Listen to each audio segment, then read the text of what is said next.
the recording to start and whether a few other folks may join us.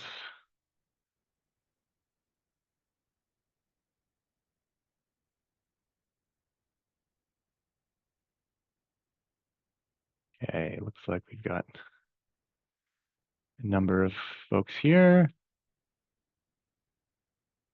Okay, it's 11:01 now, so I'm going to go ahead and kick off the hearing. Welcome, everyone. My name is Simon Casson, and I am serving as the presiding officer for this hearing on the proposed rule titled Fire Loss Reporting. The commissioner's docket number for these rules is R2025-03, as published in the Washington State Register under WSR 25-19-084. The date today is Wednesday, October 22nd, 2025. The time is now 11:02 a.m. With me are the following employees of the insurance commissioner. There's Deanne Fritchie, there's Joyce Brake. I believe that is all I'm seeing from the OIC as of now. This hearing is taking place on Zoom in meeting room number 846-3406-6882. The purpose of the proposed rule is to implement Second Substitute Senate Bill 5419 and assist insurance companies with fire loss data reporting requirements. In 2025, the legislature passed a fire loss reporting bill, Second Substitute Senate Bill 5419, which requires insurers to report fire losses to the OIC instead of the Washington State Patrol. A new subsection is being added to WAC 284-20010, directing authorized insurers to our website for instructions on reporting fire losses. This hearing is now open for public testimony on the published proposed rule. Please use the raised hand function, and I will call on the participants in the order in which their hands were raised.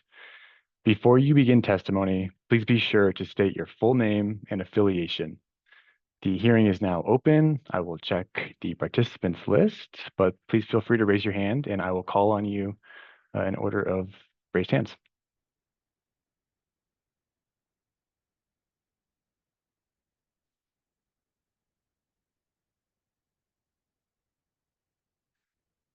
Not seeing any right now. Oh, Kenton, please go ahead and provide your testimony.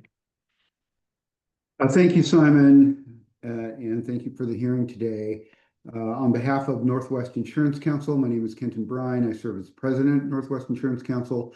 We will be providing some written comment by the close of business tomorrow to provide some additional and more direct comment and feedback regarding the proposed rule. But a couple things I just wanted to put on the record today.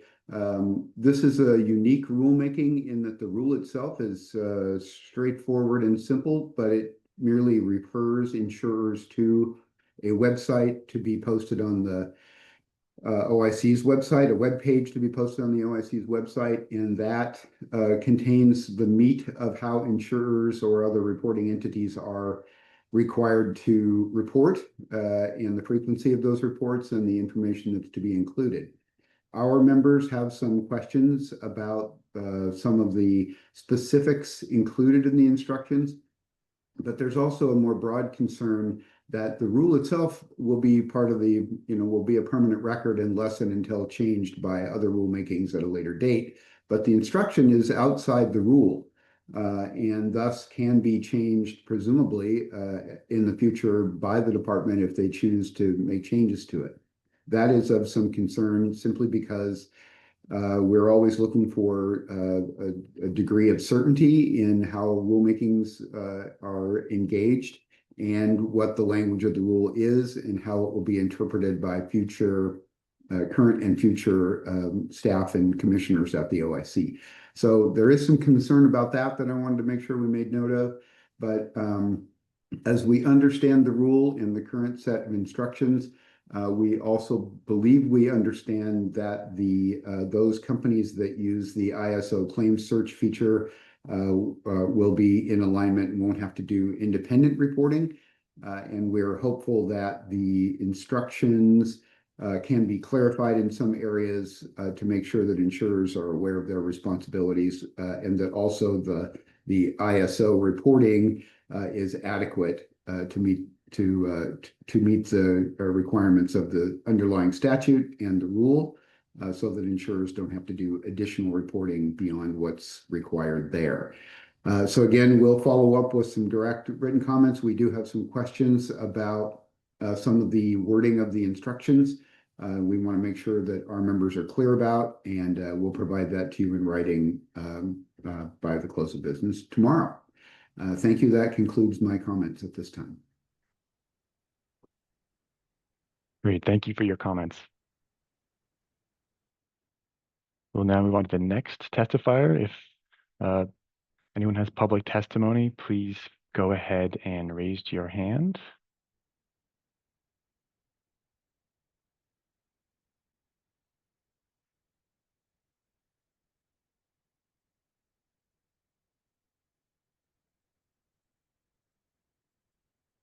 Not seeing any raised hands right now. Going to give it a few minutes just to be sure that anyone who wants to testify has the opportunity to do so.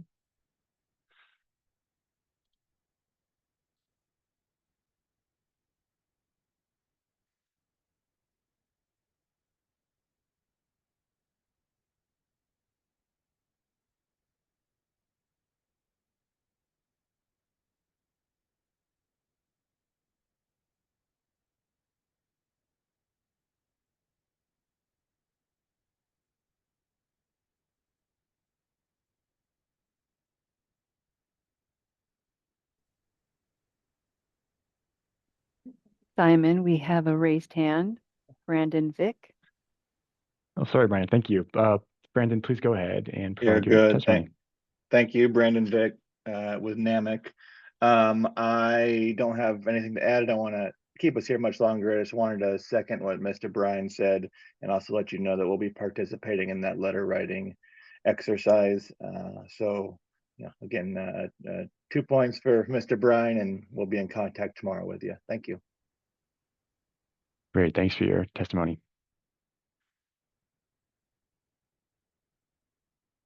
Okay. Are there any other folks that would like to testify? Please go ahead and raise your hand if so.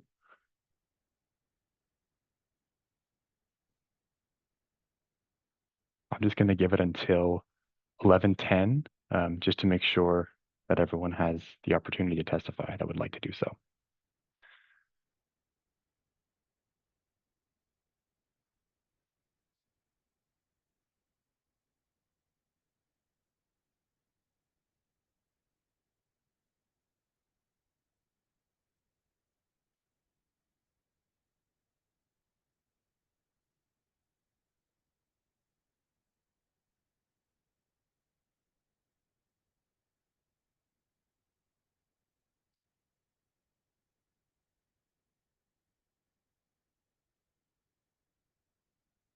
Okay, just going to make a last call for anyone who may want to testify today.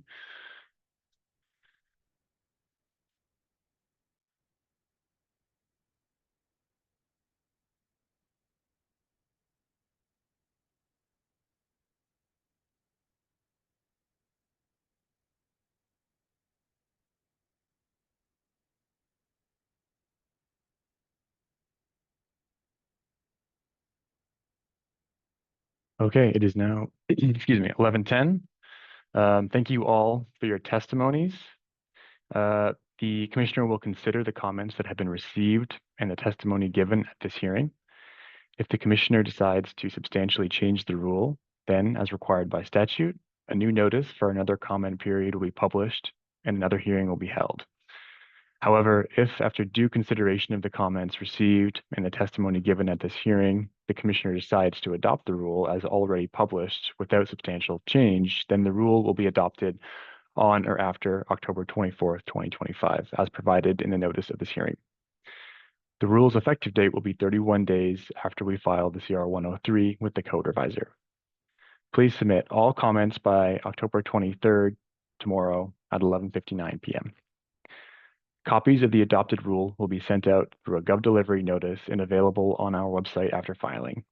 If you haven't already, you can subscribe to email or text alerts from the Insurance Commissioner about rule changes at the link that we've placed in the chat.